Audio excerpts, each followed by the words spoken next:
Olá, seja bem-vinda, seja bem-vindo ao Mente Aberta Audiobooks. Na nossa leitura inclusiva de hoje, leremos o capítulo 7 do livro O Caibalion, pelos 3 iniciados. Mas antes de começarmos, peço que se inscreva no nosso canal e ative o sininho para receber nossas notificações. Vamos a isso! Capítulo 7. O todo em tudo. Enquanto tudo está no todo, é também verdade que o todo está em tudo. Aquele que compreende realmente esta verdade alcançou o grande conhecimento. O Caibalion.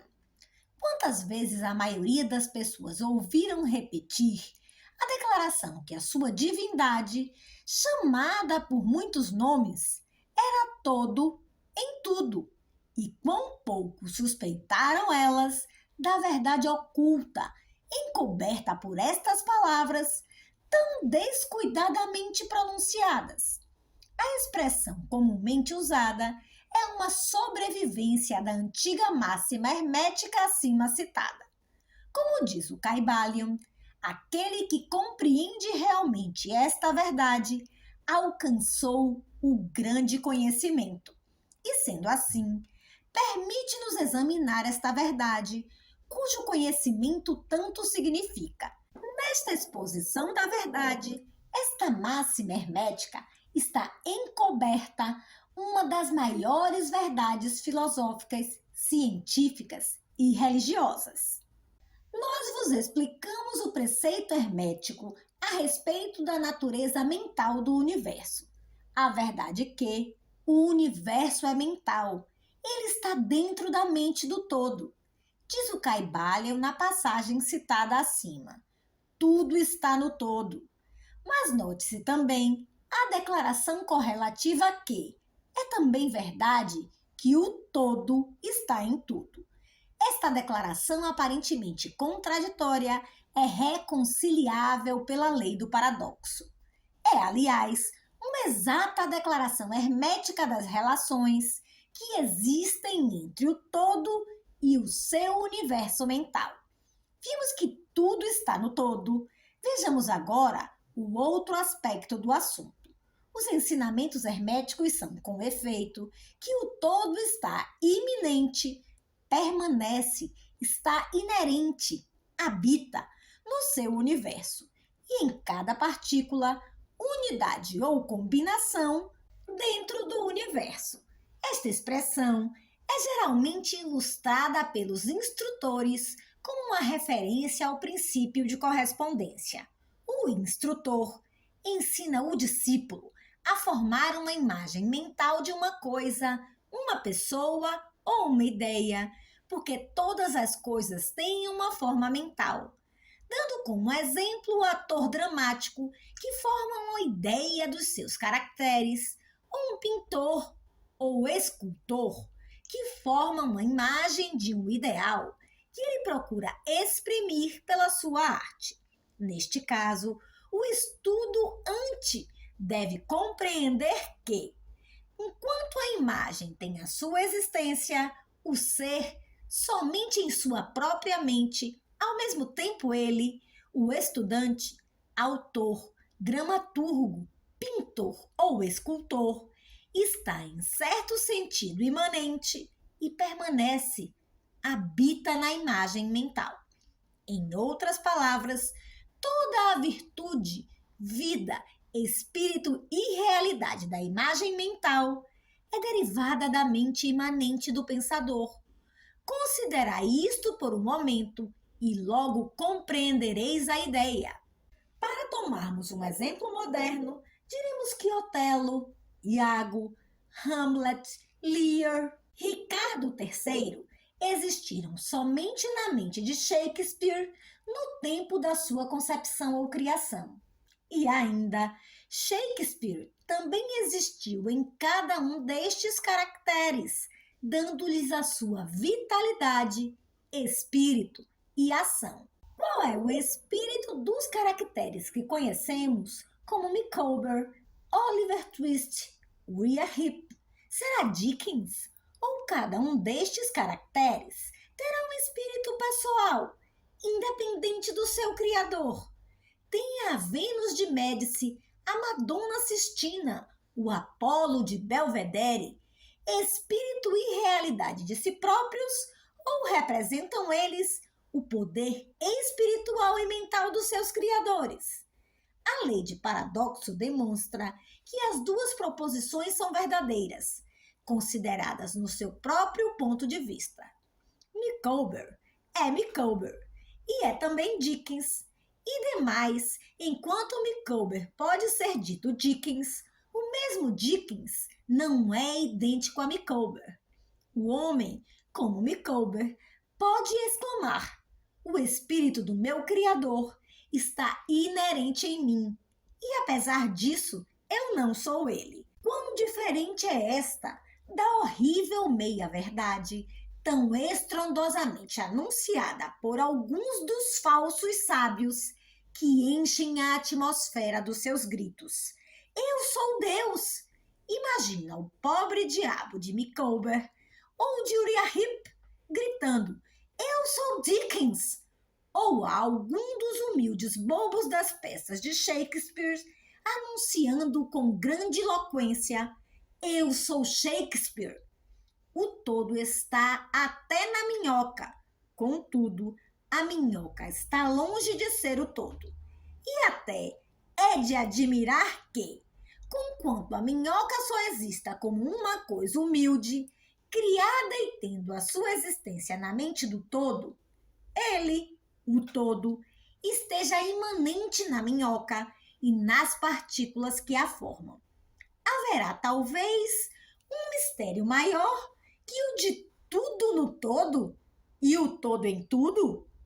O estudante perceberá, no correr da obra, que os exemplos dados acima são necessariamente imperfeitos e inadequados, porque representam a criação de imagens mentais na mente finita, ao passo que o universo é criação da mente infinita e a diferença entre os dois polos as separa.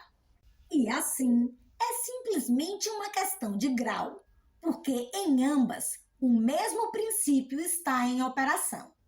O princípio de correspondência manifesta-se nelas. O que está em cima é como o que está embaixo, e o que está embaixo é como o que está em cima. E, no grau em que o homem realize a existência do espírito que está imanente no seu ser, ele subirá na escada espiritual da vida. Eis o que significa desenvolvimento espiritual: o reconhecimento, a realização e manifestação do espírito dentro de nós. Procurai não esquecer-vos desta última definição, a do desenvolvimento. Ela contém a verdade da verdadeira religião. Existem muitos planos de existência, muitos subplanos de vida, muitos graus de existência no universo. E tudo depende do avanço dos entes na escada, cuja ponta mais inferior é a mais grosseira matéria, e a mais superior, sendo separada somente pela mais pequena divisão do espírito do todo.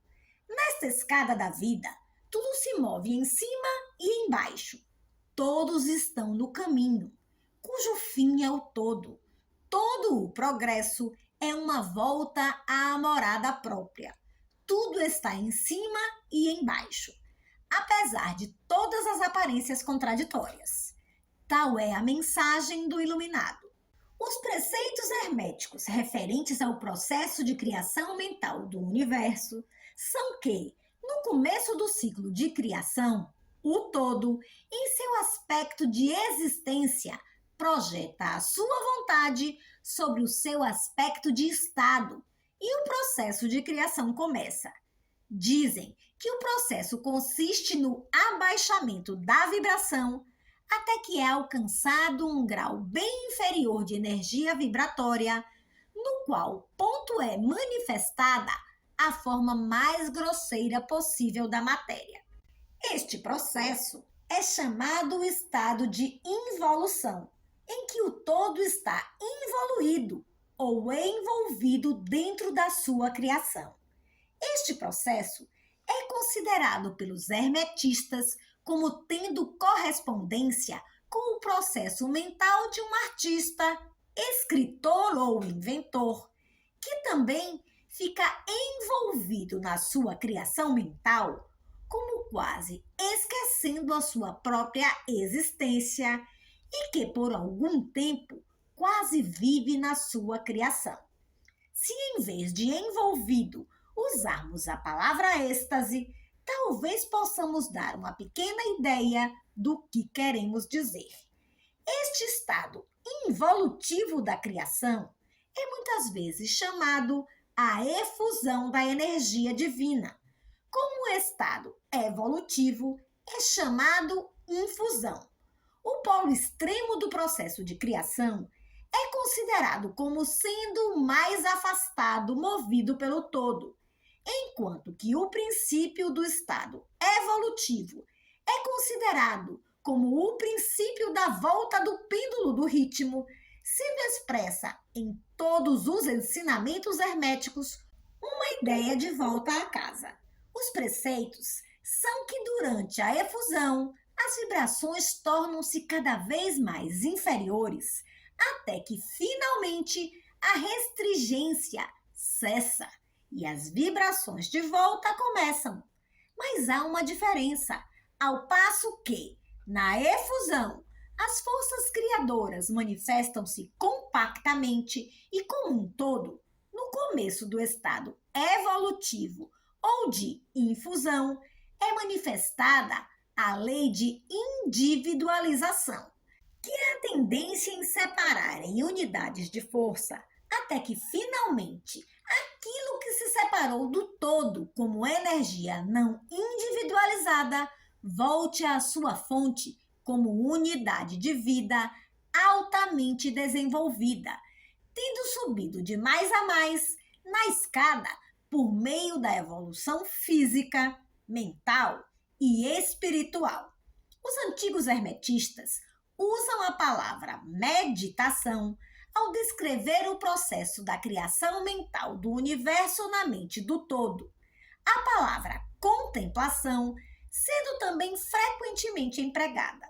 Mas a ideia entendida parece ser a do emprego da atenção divina. Atenção é uma palavra derivada de um verbo latino que significa estender-se, desdobrar-se e também o ato de. Atenção é realmente um desdobramento mental, uma extensão da energia mental, de modo que a ideia interior é facilmente compreendida quando examinamos o significado real da atenção. Os ensinamentos herméticos a respeito do processo de evolução são os que o todo, tendo meditado no princípio da criação, tendo estabelecido então os fundamentos materiais do universo, tendo pensado na sua existência, gradualmente desperta da sua meditação e assim começa a manifestar o processo de evolução nos planos material, mental e espiritual sucessivamente e em ordem. Então, o movimento de ascensão começa e tudo começa a mover-se para a mansão espiritual. A matéria torna-se menos grosseira. As unidades nascem à existência. As combinações começam a formar-se. A vida aparece e manifesta-se em formas cada vez mais elevadas. E a mente torna-se cada vez mais evidente, as vibrações sendo constantemente mais elevadas. Em resumo, o processo total de evolução em todas as suas fases começa e procede de acordo com as leis estabelecidas do processo de infusão. Todas ocupam éons e éons do tempo do homem, cada éon contendo muitos milhares de anos. Porém, como nos diz o iluminado, a criação inteira, incluindo a involução e a evolução de um universo, é para o todo simplesmente como um piscar de olhos. No fim dos inúmeros ciclos de éons de tempo, o todo retira a sua atenção, sua contemplação e meditação do universo, porque a grande obra está acabada e tudo está retirado no todo de que provém. Mas 6 mistérios dos mistérios. O espírito de cada alma não é aniquilado, mas sim expandido infinitamente. A criatura e o Criador são confundidos. Tal é a relação do iluminado. A precedente ilustração da meditação e do subsequente despertamento da meditação do todo é mais um esforço dos instrutores para descrever o processo infinito por um exemplo finito. E ainda, o que está em cima é como o que está embaixo, e o que está embaixo é como o que está em cima. A diferença é somente em grau, e assim, como o todo desperta-se da meditação sobre o universo, assim o homem, no tempo, cessa de manifestar no plano material e retira-se cada vez mais no espírito presente, que é realmente o ego divino. Há um assunto maior de que desejamos falar-vos nesta lição e que nos levaria imediatamente a uma invasão do campo da especulação metafísica. Contudo, o nosso fim é simplesmente mostrar a futilidade de tais especulações. Aludimos à questão que inevitavelmente vem à mente de todos os pensadores que se aventuram a investigar a verdade. A pergunta é: por que criou todos os universos? A pergunta pode ser feita de diferentes formas, mas a que vai acima é o essencial da investigação. Os homens esforçaram-se para responder a esta pergunta, mas ainda não há resposta digna de nome. Muitos imaginaram que o todo tem muito a ganhar com isto, mas isto é absurdo. Por quê? Que poderia ganhar o todo que já não possua? Outros deram a resposta na ideia que o todo quis que tudo amasse e outros que ele criou por prazer e divertimento, ou porque estava só, ou para manifestar o seu poder. Todas respostas e ideias pueris, qualidades do período infantil do pensamento. Outros acreditaram descobrir o mistério, afirmando que o todo achou-se impelido a criar, pela razão da sua própria natureza interna, o seu instinto criador. Esta ideia é mais adiantada que as outras, mas o seu ponto fraco está na ideia de que o todo é impelido por alguma coisa, quer interna, quer externa. Se a sua natureza interna ou instinto criador impele-o a fazer as coisas, então a natureza interna ou o instinto criador seria o absoluto em vez do todo. E neste caso, esta parte da proposição está errada. E ainda, o todo cria e manifesta e parece ter muitas qualidades de satisfação em fazê-lo. E é difícil escapar da conclusão que, em grau infinito, ele poderia ter o que corresponde no homem a uma natureza inata ou um instinto criador, correspondente a um infinito desejo e vontade. Não poderia agir sem querer agir, e não poderia querer agir sem desejar agir, e não desejaria agir sem satisfação nisso. E todas estas coisas pertenceriam a uma natureza infinita e podem ser consideradas como estando de acordo com a lei de correspondência. Mas, ainda, preferimos considerar o todo como agindo inteiramente livre de toda influência, tanto interna como externa. Isto é o problema que se apoia na raiz da dificuldade e a dificuldade que se apoia na raiz do problema. Falando estritamente, não se poderá dizer que haja uma razão para o todo agir, porque uma razão implica uma causa, e o todo está acima da causa e do efeito, exceto quando ele quer tornar-se causa, tempo em que o princípio é posto em movimento. Assim, dizeis, o assunto é incompreensível, justamente como o todo é incognoscível, justamente como dizemos simplesmente que o todo é. Assim também somos obrigados a dizer que o todo age porque age. Enfim, o todo é toda a razão em si mesma, toda a lei em si mesma, toda a ação em si mesma. E pode-se dizer que, em verdade, o todo é a sua própria razão, a sua própria lei, a sua própria ação. Ou que o todo, a sua razão, a sua ação, a sua lei são um, com todos estes nomes sendo de uma só coisa.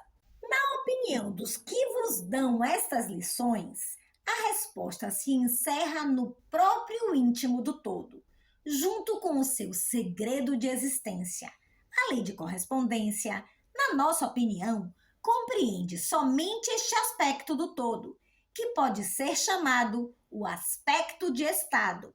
O lado oposto deste aspecto é o aspecto de existência, no qual todas as leis perdem-se na lei, todos os princípios emergem no princípio e o todo, o princípio, a existência, são idênticos entre si, uns aos outros.